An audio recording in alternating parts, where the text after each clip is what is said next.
Eh ben bonjour tout le monde. On est donc le 1er mai. D'ailleurs bonne fête donc à tous les travailleurs. Et donc nouveau HOTM. Et puis nous avons un nouveau héros secret également qui arrivé, c'est Mélancolia. Et comme tous les héros secrets, en fait on voit pas grand chose. Voilà, on n'a même pas une idée de la couleur du héros. Si on a le nom de la CS, Éveil Sinistre. Puis c'est tout. Donc franchement, c'est vraiment au minimum de ce qu'ils nous donnent comme information. Bon, bien heureusement, il y a le forum pour ça. Donc Mélancolia, c'est un héros sombre, paladin, vitesse de mana lent. Alors sa puissance, ça doit tourner autour de 1000, si c'est pas juste 1000. Je pense que de mémoire, tous les héros secrets doivent avoir une puissance de 1000. Ce qui est bien en termes de puissance. Même si on a en ce moment des héros bien au-dessus maintenant de 1000, mais 1000 c'est largement utilisable. Ses stats, donc au maximum, sans emblème, sans limite break, on est à 1009 d'attaque, 1071 de défense, 1884 points de vie. Donc on voit un héros un peu plus orienté défense, ça tombe bien parce que comme il est lent, il va falloir qu'il tienne le coup jusqu'au moment où il va pouvoir déclencher sa CS. Famille cultiste, son pouvoir de limite break 2, c'est l'un des meilleurs, c'est l'immunité donc à tous les statuts pendant 6 tours, et ça c'est franchement énorme. Moi je sais que les Hathor, je sais plus qui c'est qu'il y a d'autres qui ont ça en pouvoir d'éther, mais qu'est-ce que ça me gonfle. Il faut d'abord leur enlever avant de pouvoir faire quelque chose pour un petit peu les embêter, ces héros-là. Ça CS, donc l'éveil, je sais plus quoi là. Ressus... Ok, ressuscite tous les alliés avec 66% de points de vie et 66 folie. Mais il n'y a pas un pourcentage de chance de les faire revivre là en fait. C'est automatique. Attendez, on va mettre la traduction pour voir si je me trompe, mais je pense pas. Ouais, c'est ça, ravi tous les alliés, point barre, on est bien d'accord. Ok. Ouais, on était habitué avec tous les mers nord et compagnie, donc à un pourcentage de chance de réussir à faire revivre les héros, enfin les alliés morts. Mais là, c'est sûr en fait. Mélancolia, elle ressuscite tous les alliés. Et puis 66% de points de vie. Bon, après, il y a 66 points de folie en plus, sachant que quand vous arrivez à 100, c'est certain que la prochaine CS, elle se retourne contre l'allié. Enfin, contre le héros et ses alliés.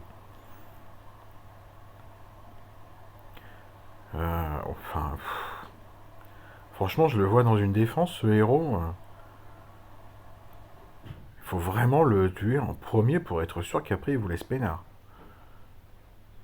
Tous les alliés bénéficient de plus 74% de défense contre les CS pendant 5 tours.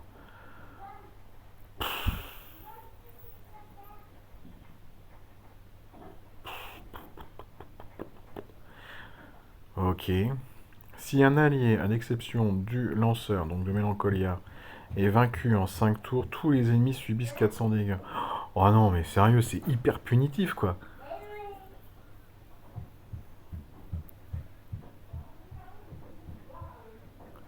Inflige 60 points de folie au lanceur. Oh là là, ah non, moi franchement,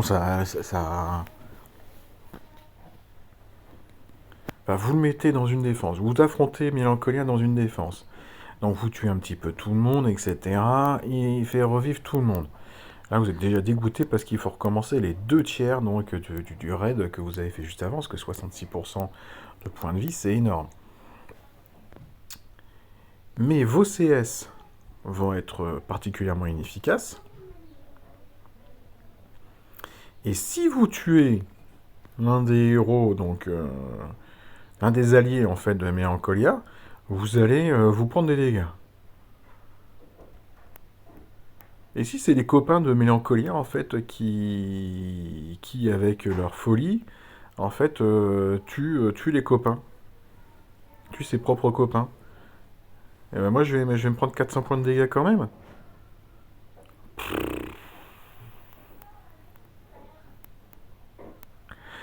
Franchement, vive les troupes légendaires, hein, parce que 400 points de dégâts, euh, si vous avez des héros qui tournent peut-être avec une troupe classique à 4 étoiles, à 2000 points de vie, 400 points, ça fait mal. Mais si vous avez des troupes légendaires, vous avez beaucoup plus de points de vie, donc les 400 points de dégâts, vous allez pouvoir les encaisser à peu près. C'est pas non plus... Mais il faudrait pas que tous les alliés en fait de les Mélancolia meurent, parce que sinon c'est 1600 points de vie, quoi. Ouais, ça relance vraiment des mécaniques très bizarres, hein, ces héros secrets. Euh, Parce que même chose, hein, 66 points de folie, ça fait quand même un sacré pourcentage de chance de pouvoir donc de voir les CS se retourner. Ouais, pour le moment, moi, j'ai pas eu la chance d'en affronter un de héros secrets. Je sais que Yams donc en a chopé Atwood, hein, le premier qui était sorti. Euh, il disait d'ailleurs très récemment qu'il trouvait ça assez comique en fait de l'utiliser, mais qu'il se méfiait quand même pas mal de son utilisation parce que la deuxième fois qu'il balance une CS, il y a des chances quand même que ça se retourne contre lui. Mais là, franchement, Mélancolia, je sais pas trop quoi en penser, hein. Est-ce que j'irais le mettre dans une défense? Bah, rien que pour pouvoir ressusciter tout le monde, ouais. Plus le bonus de défense contre les CS, oui. Mais 66 points de folie sur tout le monde et Mélancolia qui en prend 60, c'est dangereux. Où est-ce qu'il va avoir une utilité Mélancolia? Bah, je dirais déjà certainement pas dans un tournoi rué. Parce que vous avez de grandes chances donc qu'il déclenche régulièrement et puis que en fait vos CS vont se retourner contre vous, hein, parce que vous avez chopé sacré paquet de folie, hein. Et puis surtout si Mélancolia devait lancer une deuxième fois sa CS et qu'elle se retourne donc contre Mélancolia, elle va aller ressusciter tous les adversaires. Donc moi, j'irai pas la mettre dans un tournoi rué pour éviter qu'elle déclenche deux fois. Ça me ferait peur. Un tournoi booster de bonus, bon, pourquoi pas, parce qu'elle doit avoir au moins le bonus de défense contre les CS, et puis elle doit certainement mettre un bonus pour indiquer le fait qu'il faut surtout pas tuer les copains de Mélancolia pendant 5 tours, sinon ça fait 400 points de dégâts. Et je ne sais pas si les points de folie sont considérés comme un bonus, ça je sais pas. Mais en tout cas, donc booster de bonus, pourquoi pas. Soin et résurrection, bien évidemment, non, hein, bataille sanglante, il n'y a aucun intérêt. Là, franchement, j'irai pas la mettre dans une bataille sanglante. Parce que, mis à part. Ah, Marc, il y a le côté punitif quand même de tuer des alliés de Mélancolia, hein. Mais rien que pour ça, ça serait peut-être un petit peu too much de l'utiliser. Je pense que vous trouverez certainement un héros sombre plus intéressant en bataille sanglante.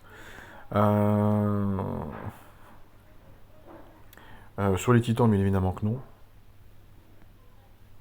Ah, j'ai hâte de voir Mélancolia un petit peu dans son utilisation pour me rendre compte de si c'est dangereux, pas trop dangereux. Je sais pas. Difficile de se faire franchement une idée de ce héros. Avec les points de folie, ça lance quand même pas mal de possibilités, hein. Voilà pour Mélancolia. Et puis donc le HETM de mai, c'est Beau Hunt. Alors, il est vert, il est ranger, puissance de 944, donc on augmente un petit peu par rapport à Zargar. Il a deux passifs, et deux excellents passifs. Le premier, il va résister à toutes les suppressions de sbires, donc les Grimble, les Ojima, etc. n'auront aucun effet sur les sbires du héros, mais pourront quand même tuer les sbires des copains à côté. Et puis deuxième passif, mana lors de l'invocation d'un sbire, à chaque fois qu'il y a un sbire qui est invoqué pour un allié, et ça marque qu'une seule fois par tour, Beau va récupérer 5% de mana. Ça c'est très très sympa, hein. On l'a déjà ce petit effet avec les héros de la guerre des Trois Royaumes, avec les héros Bubbles et compagnie, là, Mighty Pets. Donc c'est plutôt sympathique ça, hein. Surtout qu'on utilise quand même encore pas mal de héros avec des sbires, hein, dans tout ce qu'on fait, hein. Ses statistiques, 1021 d'attaque, 887 de défense, 1528 de points de vie. Donc très orienté attaque, hein. Là franchement la défense est un peu faiblard même. Euh, donc si je devais arriver à le choper et que je me décidais à l'améliorer, je pense que sur le chemin de talent, je mettrais full défense, hein. Son pouvoir d'éther, c'est l'augmentation d'attaque. Bon, pourquoi pas. Alors, ça c'est domination de la meute, mana rapide. Alors déjà, moi ça je kiffe. Il va infliger 400% de dégâts à la cible. Alors pour un sniper, 400%, on a déjà vu mieux. Mais il va infliger 25% de dégâts supplémentaires par sbire possédé par les alliés. Avec un maximum de 600%. Donc il en faut 8 de plus des sbires. Et puis maintenant qu'il pourrait faire 600% en rapide. Avec une frappe à 1021 de base, ça commence à faire ce petit effet, hein. Et en plus, il va invoquer un sbire chien loyal pour lui, et uniquement lui, avec 35% de PV. Donc 35%, ça veut dire qu'on est déjà à plus de 450 nus. Et 35% d'attaque héritée du lanceur. Lorsqu'il est invoqué, le sbire chien infidèle octroie plus 50% d'attaque à son propriétaire tant qu'il est actif. Cet effet ne peut pas être dissipé. Et ben... Bon, le lien élémentaire, je l'oublie, hein, 5% de chance d'esquive. Franchement, c'est du foutage de gueule. Et ben écoutez, moi, Beau et Runt, je pense que je saurais exactement quoi en faire si je devais l'attraper. Il me plaît beaucoup cet HOTM. Alors, qu'est-ce qu'on peut en faire dans les tournois rués? Bon, peut-être pas un grand intérêt.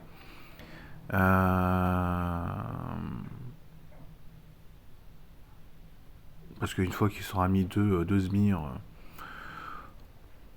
peut-être pas énormément d'intérêt. Par contre, dans les tournois booster de bonus, même chose, il donne pas de bonus en particulier, mis à part le lien élémentaire. Et lui, il doit récupérer donc un petit bonus grâce à son sbire, mais il n'y a que lui.